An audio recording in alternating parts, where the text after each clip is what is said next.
Pagdating ng panahon, magkaka-drone din tayo. Makakapagpalipad din tayo ng ganyan, no?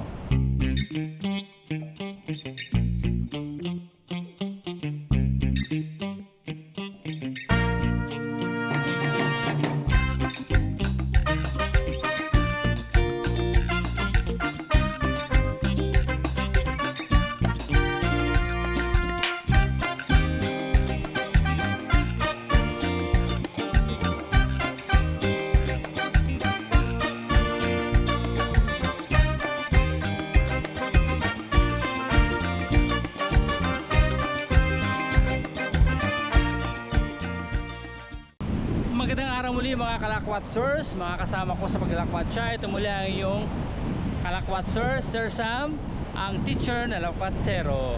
Pero syempre, hindi bulakbol. So for today's vlog, nandito tayo ngayon sa may tabing dagat. At ang location natin ay sa dulo ng Digisit dito sa Baler. At gusto kong ipakita sa inyo yung view dito na napakaganda. So accidentally napunta tayo dito, hindi natin sinasadya. Wala sa plano. Ganoon naman kadalasan yung mga ano natin mga vlog, wala sa plano, napadaan tayo, pero sa yung pagkakataon nandito tayo. So atin na rin i-vlog natin, okay? So papakita ko yung ganda ng lugar na to. Sa dulo na to, dito sa may Casa Mariposa. O parang gano'n, Mariposa Rental. Okay, so pagpakit kayo ng Pag-asa, meron doon na entrance nakaharang. Kunti lang naman ang babayaran ninyo at saka konting parking fee, makakapasok na kayo sa lugar na to. Ayan.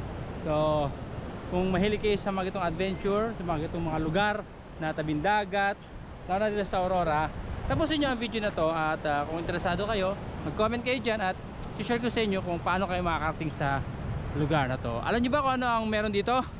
Meron dito lighthouse. Ayun sa taas. Okay, so let's go. Ikot pa tayo.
Kung napapansin nyo mga kalakwatsers ay medyo mahangin at maalon ngayon.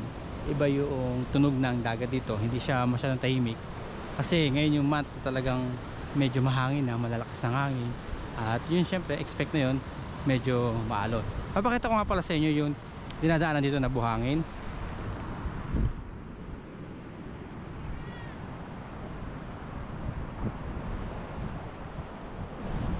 So kung napansin nyo, it's a mixture of white sand, tapos may mga pebbles, and then mabato. Ito mabato rito sa part na to. Medyo low tide pa. Ayan.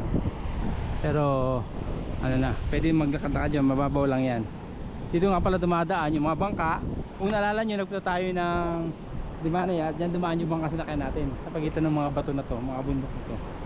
Okay, so dyan yung daanan mula doon sa may fishport, dadaan dyan at sa likod ng bundok na to, sa likod ng ano na yan, ng lugar na to, ng may lighthouse na yan, dyan yung daan pupuntang coastal area.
para makita nyo na mas buo yung lugar na to, nagpalipad si Booms.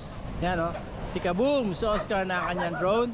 At makikisilip tayo sa drone niya kung ano yung nakita ng drone niya sa place na to. Napakagandang lugar na to. So abangan nyo yung kanyang pa-drone. Pasok ang drone video.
Lapad na laban na sa hangin eh. Nagkuhan na yung hangin eh.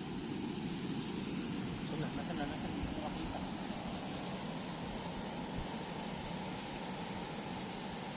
Malapit lang yan. Wala pa 200 meters.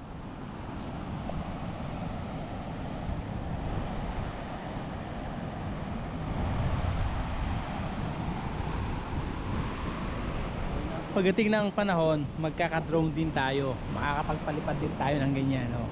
Soon, ha? Pero wala pa eh. Kulang pa sa budget. Wala pa tayong pambili ng pampadrone. Kaya makikiamot lang tayo ng video ni Oscar Bombarda sa kanyang mga pa-drone video. Ayun yung kanyang drone. So mga kalakwatsers, yun lang yung konting pasilip natin dito sa lugar na to. Dito sa bandang dulo ng Digisit na beachfront tayo. Maganda mga rock formation, ano?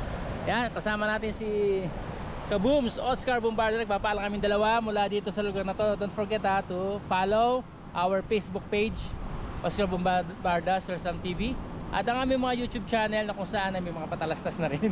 Okay? So hanggang sa muli, hanggang sa susunod nating video, hanggang sa susunod nating paglakwat siya dito sa ating lugar sa Aurora at ibang mga destinasyon pa dito sa buong Pilipinas. See you. Let's go. Bye bye. Halika na't ating